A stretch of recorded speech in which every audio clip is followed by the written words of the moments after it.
ನಂಬಿ ಭಕ್ತರಿಗೆ ಅಮ್ಮನಾಗಿ ಸಲಹೋ ಕಟೀಲು ಶ್ರೀ ದುರ್ಗಾ ಪರಮೇಶ್ವರಿ ದೇವಿಯ ಸನ್ನಿಧಿ ಸದಾ ಭಕ್ತರಿಂದ ತುಂಬಿರುವ ಪುಣ್ಯಸ್ಥಳ. ಇನ್ನು ಕಟೀಲಮ್ಮನ ಕ್ಷೇತ್ರದ ಬ್ರಹ್ಮಕಲಶೋತ್ಸವ ಅಂದ್ರೆ ಕೇಳಬೇಕಾ? ಅದರಲ್ಲೂ ಭಾನುವಾರದ ರಜಾ ದಿನವಾದ ಇಂದು ಊರು ಪರವೂರಿನಿಂದ ಭಕ್ತರ ದಂಡು ಸನ್ನಿಧಿಗೆ ಆಗಮಿಸ್ತಾ ಇದೆ. ಭ್ರಾಮರಿ ಅಮ್ಮನ ನೆಲೆ ಬೀಡು ಇಂದು ಭಕ್ತಾದಿಗಳ ಕಲರವಕ್ಕೆ ಸಾಕ್ಷಿಯಾಗಿದ್ದು, ಈ ಕುರಿತ ಒಂದು ವರದಿ ಇಲ್ಲಿದೆ ನೋಡಿ. ದುಃಖವಿರಲಿ, ಖುಷಿ ಇರಲಿ, ತುಳುನಾಡಿನ ಜನರು ಮೊದಲು ನೆನಪಿಸಿಕೊಳ್ಳುವುದು ನಂದಿನಿ ತಟದಲ್ಲಿ ನೆಲೆಯಾಗಿ ಭಕ್ತರನ್ನ ಸದಾ ಪಡೆಯೋ ಈ ಅಮ್ಮನನ್ನ. ಹೌದು, ಹಾಗಾಗಿನೇ ಕಟೀಲು ಶ್ರೀ ಕ್ಷೇತ್ರ ಭಕ್ತರ ಪಾಲಿನ ನೆಚ್ಚಿನ ತಾಣವಾಗಿ ಮಾರ್ಪಟ್ಟಿದೆ. ಇನ್ನು ಇಂದು ಕಟೀಲಿನಲ್ಲಿ 5ನೇ ದಿನದ ಬ್ರಹ್ಮಕಲಶೋತ್ಸವದ ಸಂಭ್ರಮ ಕಳೆಗಟ್ಟಿದೆ. ಭಾನುವಾರದ ಹಿನ್ನೆಲೆ ಕುಟುಂಬ ಸಮೇತರಾಗಿ ಭಕ್ತರ ದಂಡು ಕ್ಷೇತ್ರಕ್ಕೆ ಆಗಮಿಸ್ತಾ ಇದ್ದು, ಅಮ್ಮನ ದರ್ಶನಕ್ಕೆ ಸಾಲು ಸಾಲಾಗಿ ಕಾಯ್ತಾ ಇರುವ ದೃಶ್ಯ ಕಂಡು ಬಂದಿದೆ.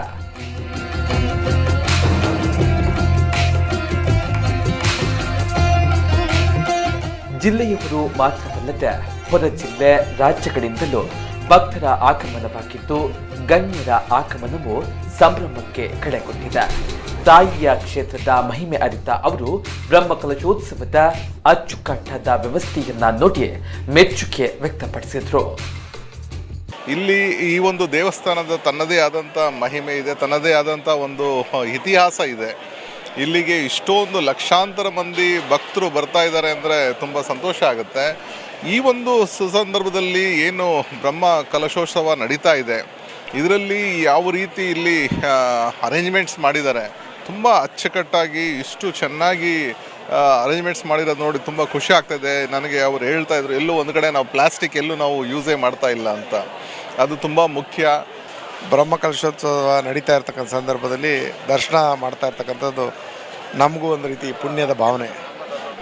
ಆದರೆ ಇಲ್ಲಿ ಇಂಥ ಒಂದು ಅದ್ಧೂರಿಯಾದಂಥ ಸಂಭ್ರಮದ ಸಂದರ್ಭದಲ್ಲಿ ಆಡಳಿತ ಮಂಡಳಿ ಮತ್ತು ಭಕ್ತಾದಿಗಳೆಲ್ಲ ತಮ್ಮ ಜವಾಬ್ದಾರಿನ ನಿರ್ವಹಿಸ್ತಾ ಇರೋದನ್ನು ನೋಡಿದ್ರೆ ಈ ಪುಣ್ಯಕ್ಷೇತ್ರದ ಮಹಿಮೆ ಎಷ್ಟು ಅನ್ನೋದನ್ನು ಎಲ್ಲರೂ ಅರ್ಥ ಮಾಡ್ಕೋಬೇಕಾಗತ್ತೆ.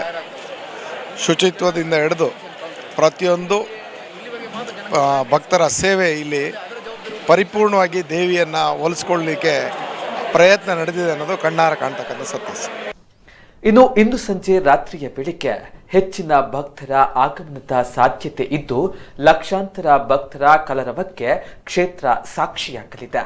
ಹೀಗಾಗಿ ಫಲಹಾರ, ಊಟ ಸೇರಿದಂತೆ ಸುಮಾರು 25,000 ಜನರಿಗೆ ಆಗುವಷ್ಟು ವ್ಯವಸ್ಥೆಗಳನ್ನ ಮಾಡಲಾಗಿದೆ ಅಂತ ಶ್ರೀ ಕ್ಷೇತ್ರದ ಆನುವಂಶಿಕ ಅರ್ಚಕರಾದ ಹರಿನಾರಾಯಣ ಅಸನ್ನರು ಹೇಳಿದ್ದಾರೆ.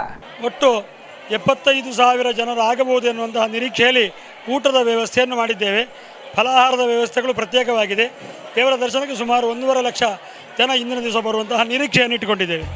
ಇದೇ ವೇಳೆ ಮಾತನಾಡಿದ ಅವರು, ಸೋಮವಾರದಿಂದ ಜನವರಿ 31ರವರೆಗೆ ಮಧ್ಯಾಹ್ನದ ಬಳಿಕ ಕ್ಷೇತ್ರಕ್ಕೆ ಆಗಮಿಸಿದರೆ ದೇವಿಯ ದರ್ಶನ ಸಾಧ್ಯ, ಇಲ್ಲದಿದ್ದರೆ ಭಕ್ತಾದಿಗಳಿಗೆ ನಿರಾಸೆಯಾಗಬಹುದು. ಫೆಬ್ರವರಿ 1ರ ನಂತರ ಮುಂಜಾನೆಯಿಂದಲೇ ದೇವಿಯ ದರ್ಶನ ಭಾಗ್ಯವಿದೆ ಎಂದರು. ಭಕ್ತರು ನಾಳೆಯಿಂದ ಆರಂಭಿಸಿ ಪ್ರತಿದಿನ 30ನೇ ತಾರೀಕಿನವರೆಗೆ ಮಧ್ಯಾಹ್ನದ ನಂತರ ಬಂದರೆ ದೇವರ ದರ್ಶನಕ್ಕೆ ಅನುಕೂಲ.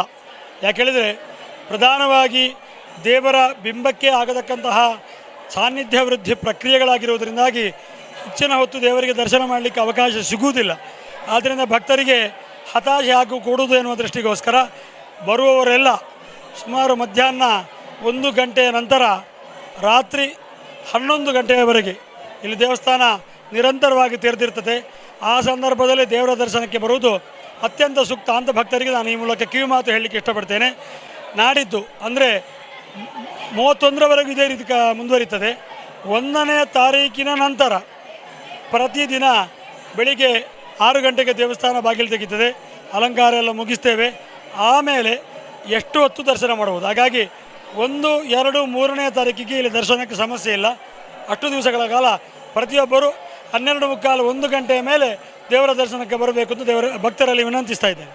ಒಟ್ಟಿನಲ್ಲಿ ಕಟೀಲೇಶ್ವರಿ ಸನ್ನಿಧಿಯಲ್ಲಿ ದಿನೇ ದಿನೇ ಭಕ್ತ ವರ್ಗದ ಪಾಲ್ಗೊಳ್ಳುವಿಕೆ ಹೇರಳವಾಗ್ತಾ ಇದ್ದು, ಬ್ರಹ್ಮ ಕಲಶೋತ್ಸವದ ಸಂಭ್ರಮ ಇಮ್ಮಡಿ ಕೊಡ್ತಾ ಇದೆ.